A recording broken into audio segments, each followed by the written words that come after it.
Olá pessoal, estamos de volta com mais um Literamake e hoje o livro escolhido é O Beijo da Pombagira, do Leonardo Valente. É um livro que eu já li tem algum tempo, já resenhei ele, inclusive no Bibliofilia Cotidiana.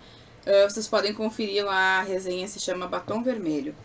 Bom, aqui é muito fácil trabalhar no padrão cromático deste livro, justamente porque ele tem o preto e o vermelho muito forte, certo? Então, isso já contribui para a gente fazer um trabalho nesse sentido, do vermelho e do preto. Vamos começar aqui como eu já fiz da outra vez.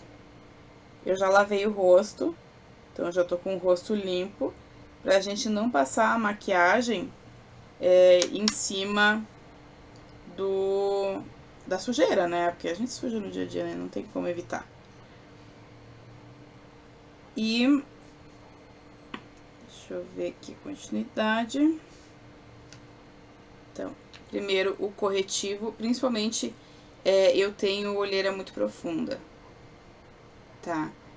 Então, devido à profundidade das minhas olheiras, é inevitável que eu precise passar bastante corretivo, inclusive. Porque a base não dá conta, aliás, nem corretivo. Deve ter no mercado produtos que efetivamente dão conta de olheiras no nível das minhas, que são bem profundas. Coisa genética mesmo. Né? Se bem que a gente chega numa certa idade, algumas pigmentações da pele vão sendo alteradas, isso é um fato. Por algum motivo a minha base tem se vazado toda, já tem alguns dias, outra vez que eu fui gravar também deu isso. Então, no meu caso, pelo meu tom de pele, que eu sou excessivamente branca, geralmente é das primeiras numerações de base. Aqui, se eu não me engano, é número 2. Frisando, para quem não acompanhou o piloto, eu não sou maquiadora, tá? Eu não sou profissional da área, eu não tenho nenhuma formação na área, eu sou pessoa que gosta de inventar pinturas faciais de diversão. Eu criei Literamake para poder ampliar um pouco esse leque da estética do livro. Então, o livro vai além daquilo que está sendo mostrado na capa, enfim, no projeto gráfico. Aqui, no caso, então já entrando um pouco mais no tema do livro, como vocês podem perceber, né, o Beijo da Pombagira, ele já tem no nome dele, fala de uma entidade normal das religiões de matriz africana. Na minha resenha, eu cheguei a pontuar essa questão de que eu tive um pouco de receio na leitura por uma questão de respeito, porque eu pessoalmente não entendo nada da cultura das religiões de matriz africana. Tenho um profundo respeito, acho uma cultura muito bonita, mas eu não conheço. E eu acho, isso muito da teoria, o seguinte, a gente tem que respeitar aquilo que não nos pertence, né? Isso me deu um pouco de receio. Depois eu entendi que, na verdade, o meu receio de ler um livro que está falando sobre uma entidade dessas religiões poderia soar isso mesmo como uma espécie de uma discriminação para com essa cultura. Então eu fui ler, li com algum atraso, mas valeu muito a pena, porque é um livro realmente notável. O Leonardo, ele tem uma característica muito interessante, agora vez do delineador. Ele tem uma característica muito interessante, que ele trabalha formas narrativas muito diferentes, tá? Qualquer livro dele que vocês forem pegar, vocês vão encontrar essa questão de uma narrativa diferenciada. Ele não se repete. Eu li, por enquanto, 3 livros dele. Falta um dos livros que eu tenho até, falta o calote para ler. Mas eu li o Criogenia, que é um livro que está sendo traduzido, enfim, que está tendo aí uma repercussão bem bonita e bem merecida, inclusive. E virou peça de teatro, tudo. É um livro extraordinário. E ele tem um outro livro que ele não lançou ainda, que ele me passou para leitura crítica, e que foi o livro mais estranho que eu já li na minha vida, mas estranho no bom sentido, tá? Não levem isso como algo negativo. Ele é um livro que me deu um nó na cabeça, e eu, inclusive, quando devolvi o relatório para ele desse livro que ainda não saiu, eu me ofereci para fazer a leitura, o prefácio do livro. Porque eu queria poder dizer ao público leitor que é um livro estranho, é um livro difícil, mas é um livro que vale a pena. Porque quando chega na epifania no final, caramba, me arrepia só de lembrar. Mas enfim, O Beijo da Pombagira, ele é um livro que ele é dividido em 3 partes, tá? Nessas 3 partes, ele troca de estilo narrativo muitas vezes. Ele brinca com várias maneiras de contar essa história, e isso é muito fascinante, porque são vários livros em um, contando a mesma história. Nós temos aqui, primordialmente, um personagem que é um grande narcisista, que... agora complica a minha vida aqui. Que ele é um psiquiatra, ele inclusive tem artigo científico escrito e tudo. Ele é um cético. Ele não acredita em nada da questão de incorporação, de espíritos, etc. E ele vai num terreiro meio com uma ideia de desmascarar. Ele acha que é tudo uma fraude. E nesse terreiro ele se apaixona por uma pombagira. Mas é importante destacar que a pombagira é uma entidade. Ela não é uma pessoa de carne e osso. Ela é uma entidade que incorpora numa pessoa de carne e osso. Então, ele associa, obviamente, a pombagira a essa mulher que incorpora. Isso é importante de lembrar porque posteriormente ele entende que a mulher pela qual ele é apaixonado não é aquela que incorpora, e sim a própria pombagira. E ele beija ela, e esse beijo é seu atestado de loucura, por assim dizer. Ele se apaixona perdidamente por ela. E eu tô fazendo cacaca aqui no meu delineado. Isso aqui não é fácil de fazer não, viu? Ele se apaixona por ela de uma maneira muito profunda, que na verdade, conforme a gente vai lendo a história, a gente percebe que não é uma paixão. Tem que saber separar as coisas, né, gente? Não é bem uma paixão. A questão dele com ela é uma obsessão. E é uma obsessão bem doentia, inclusive. Não é uma coisa saudável, tá? Nenhuma obsessão é saudável, inclusive. E isso leva ele a atos hediondos. E ao longo da narrativa que o Leonardo nos traz, ele brinca com as mais diversas linguagens que ele pode brincar. Então nós temos desde uma espécie de um manual de instrução, que é o que abre o livro, explicando o funcionamento da casa e o que não pode, o que não pode nessa casa religiosa. E ele também explica, depois, posteriormente, ele vai para um artigo científico falando do experimento, para ver da questão se é legítimo mesmo o trabalho de incorporação, se não é, né, charlatanismo e coisas do estilo. E ele prossegue para cartas, tipo trechos de diário, onde efetivamente os personagens, cada um tem a sua voz, né? Tanto este homem extremamente narcisista, quanto esta pombagira, que pode entrar em qualquer corpo, né? Que seja, obviamente, preparado para isso, enfim. Mas o que eu quero dizer com em qualquer corpo é que ela não precisa daquela agente, aquela moça que foi quem começou a história, tá? O que é importante se ter em mente quando se trata de uma narrativa com essas nuances que tem a história do Leonardo, é que nós estamos falando de estruturas narrativas completamente não lineares e completamente despadronizadas. Ou seja, ele não segue uma linha específica, única. Ela vai mudando conforme a narrativa anda. Isso é interessante porque confere uma liberdade muito grande na criação da narrativa dele.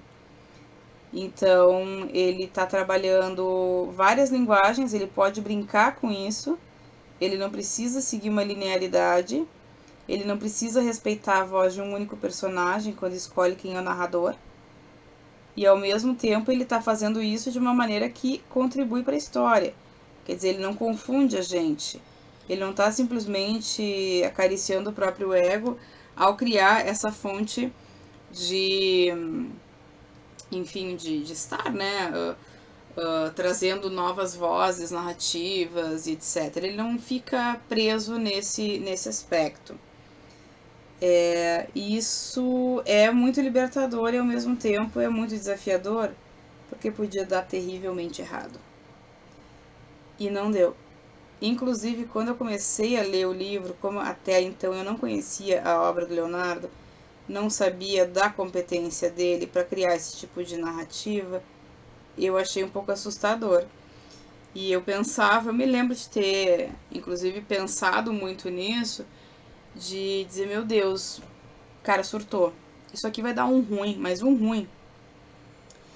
E eu não recomendaria, assim, dando aula, eu não recomendaria o uso desse tipo de estratégia, de fazer essas mudanças bruscas, não só de voz narrativa, mas o próprio estilo do texto.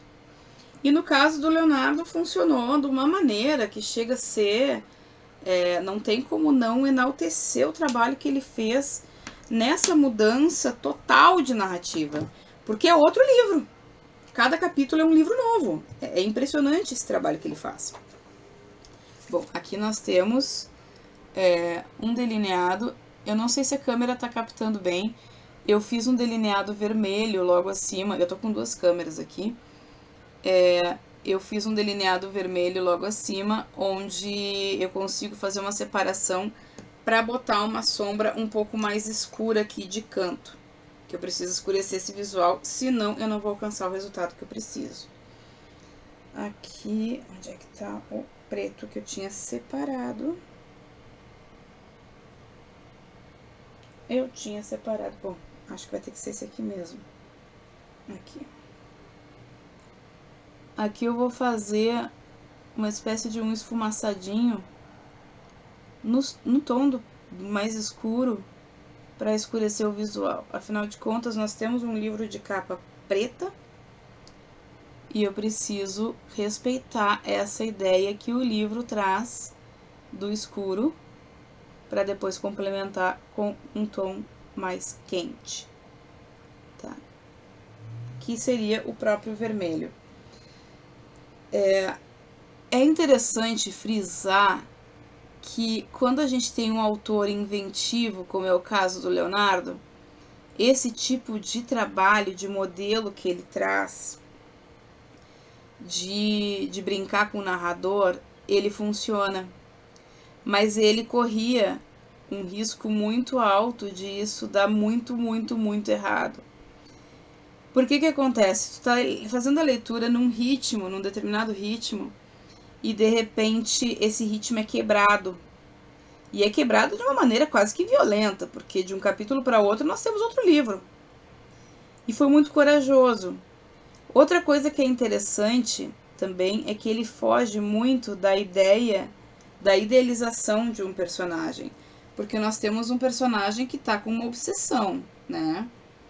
E nós precisamos entender se ele é mesmo um sujeito que está vítima dessa obsessão ou se ele é uma pessoa de caráter duvidoso. No caso, e agora um spoiler para quem está assistindo, esse personagem, esse protagonista, ele é um mau caráter.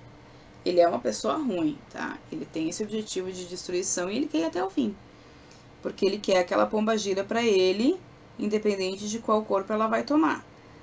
E ele faz essa perseguição, e o interessante disso é que ele não demonstra em nenhum momento nem medo, nem respeito pela entidade. Porque, querendo ou não, é uma entidade que não está neste plano.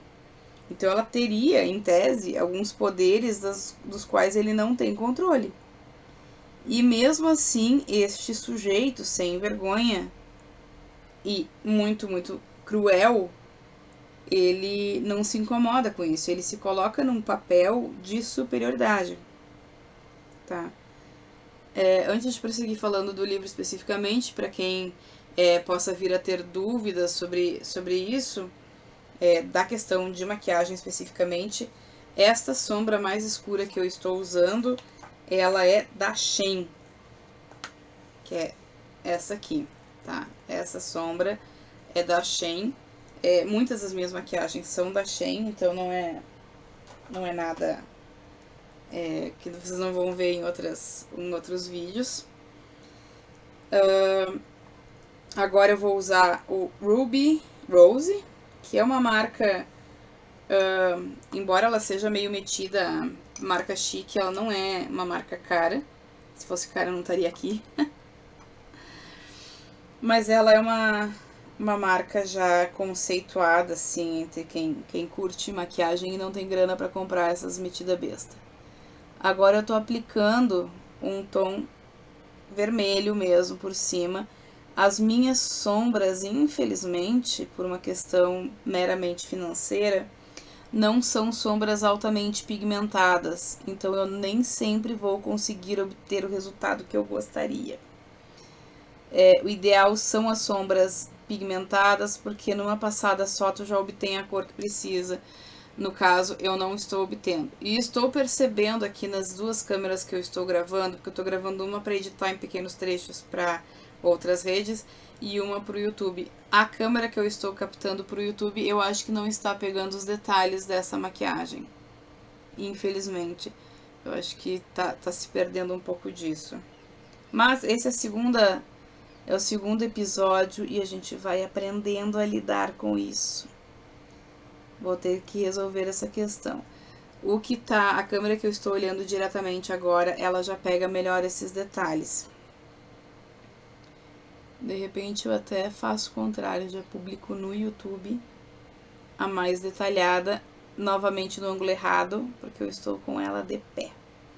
Mas enfim, voltando ao livro então. O livro, ele respeita muito essa questão dessa tradição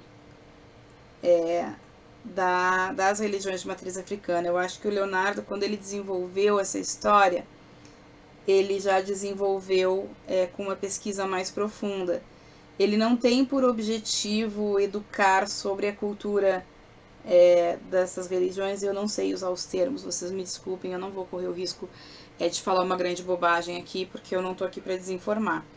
Mas eu tenho essa sensação de que ele de fato fez uma pesquisa mais profunda a respeito disso. Pelo menos demonstra no livro um bom conhecimento sobre essa cultura.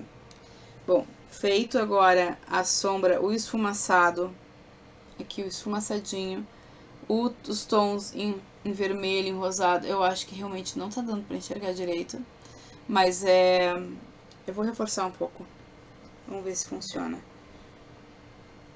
Eu estou usando aqui, ó, a câmera tá aqui, um vermelho da Ruby Rose, né? Eu acho que a minha câmera do computador aqui não é boa. Reforçar um pouco mais, para não deixar dúvidas que eu tô usando um vermelho aqui que não está dando para enxergar direito. Para respeitar a ideia do livro. O livro tem essa questão muito forte do vermelho, não só pelo batom vermelho, mas porque quem for pesquisar um pouco sobre a questão das pombagira vai descobrir que o vermelho é bastante usado, assim, as roupas vermelhas, enfim. Eu, na ocasião da leitura do livro, eu fiz este exercício e vi que eu não tinha uma noção da imagem que elas representam. Agora eu passei já embaixo o lápis, eu vou passar dentro do olho. Vai ficar bem vermelhão, quer dizer, bem pretão. Que é para respeitar bem a capa. Na terceira parte do livro, que é uma coisa bem, bem interessante, na terceira parte do livro, ele entra já em outras linguagens diferentes. Então, nós temos uma peça de teatro e nós temos um livro de poema. Eu achei essa ideia do livro de poema muito fascinante. Eu não tinha parado para pensar que poderia se incluir dentro da narrativa, de uma narrativa de um romance, né, de uma prosa, incluir na narrativa um livro de poemas que ajuda a contar a história. Porque a história fica em aberto até certo ponto, e é justamente esse livro de poemas ali no final que nos dá a ideia do que aconteceu com esse personagem. Porque ele vai até as últimas consequências. Ele é um personagem muito narcisista, então ele não aceita a maneira como as coisas estão se conduzindo até ali, né? E o livro de poema dá essa ideia. Isso é uma coisa que eu acho interessante, inclusive eu tenho uma oficina sobre isso, que é a questão da não linearidade. Quando a gente fala em não linearidade, parece que nós estamos falando só da questão cronológica, né? De fazer um trabalho de não respeitar a ordem cronológica no sentido ou crescente ou decrescente. E não é isso. A não linearidade ela pode estar em todos os aspectos, inclusive o não respeitar, que é o que o Leonardo faz, não respeitar uma linha temática única, que é o que ele faz ali. Ele está trabalhando uma ideia que ele mesmo escapa posteriormente ao incluir linguagens que tecnicamente não combinam com aquela prosa que ele está desenvolvendo. Então ele está desenvolvendo uma prosa que já começa diferente, né? Porque ela começa com uma espécie de um manual, tu já percebe que alguma coisa está diferente. Inclusive, quando eu comecei a leitura, me causou muito estranhamento isso, porque eu não sabia se o livro já tinha começado ou se era algum complemento anterior à obra, né? Um prólogo, enfim. E não era, já era o livro. Isso, inclusive, fica a dica para vocês quando forem ler O Beijo da Pombagira. O livro realmente começa com uma espécie de um manual. Então, não, vocês não pulem ele já é parte da história. Porque às vezes a gente pula esse começo, né? Isso é normal. Mas não pulem ele porque ele faz parte efetivamente dessa história que está sendo contada. E é uma parte importante dessa história, inclusive. Ele não é bobagem, tá? E depois disso ele tem um artigo, e é interessante que quando ele traz o artigo científico, porque nós estamos falando de um cientista, assim, de um pesquisador, né? Quando ele traz esse artigo científico, é muito, muito bacana que o autor, o Leonardo, ele coloca referência bibliográfica. Eu achei isso muito interessante, porque é um artigo fictício, né? E tem referência bibliográfica, tipo... o objeto de estudo é o próprio personagem e tal. Então, eu acho que o Leonardo conseguiu explorar uma gama de narrativas muito, muito fascinantes, tá? É muito interessante a maneira como ele trabalha cada aspecto dessa narrativa. E eu acho que é um livro que eu sempre recomendo nas oficinas, exatamente porque ele é quase uma aula de tipos narrativos. Porque é um livro só que explora tantas linguagens e tantas formas de contar história, de fazer narrativa, que nos dá essa amostragem mesmo de tudo que pode ser feito e explorado na concepção de uma história. Bom, falando em termos da maquiagem, a maneira como eu pintei os olhos, aqui relembrando a capa do livro, para que não se esqueçam, a maneira como eu pintei os olhos já daria conta aqui da maquiagem e eu usaria um batom mais neutro. Mas como nós estamos fazendo um trabalho em cima do projeto gráfico do livro, eu acho que manter um batom neutro não combina com a história mesmo, né? Tanto que o nome da minha resenha é justamente o batom vermelho. Então, esse batom vermelho eu não gosto muito dele, porque ele é mais gloss do que batom. Mas enfim, é o mais vermelho que eu tenho. Que não é tão vermelho assim, inclusive. Mas vamos trabalhar com o que a gente tem. Voltando a reforçar, eu não sou maquiadora. Tudo que eu tenho aqui são produtos mais populares mesmo, que é o que dá pra pagar. Inclusive, se alguma marca de maquiagem quiser dar um apoio aqui, eu não me importo.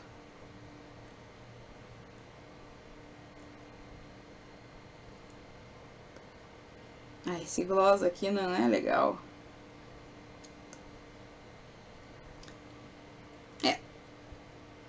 Não ficou ruim, mas também podia ter ficado melhor.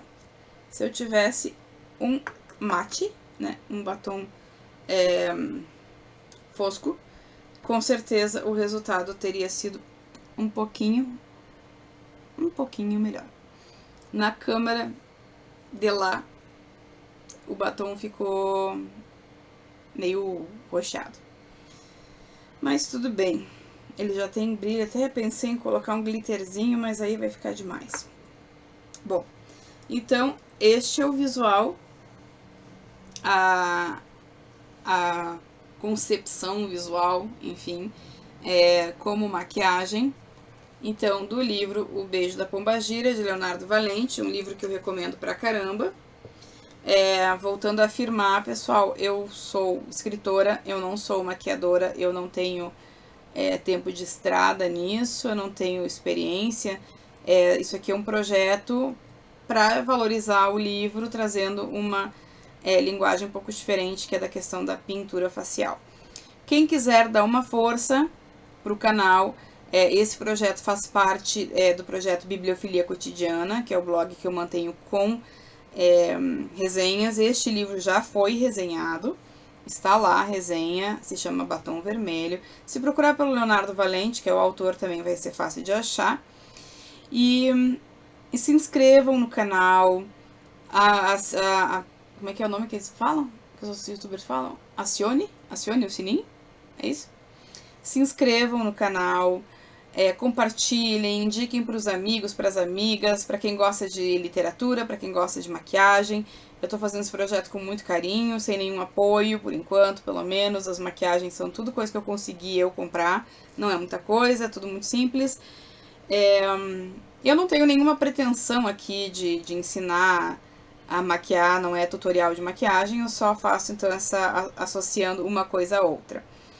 Quem quiser dar uma força, um apoio, o Pix do Bibliofilia Cotidiana é bibliofilia.cotidiana@gmail.com.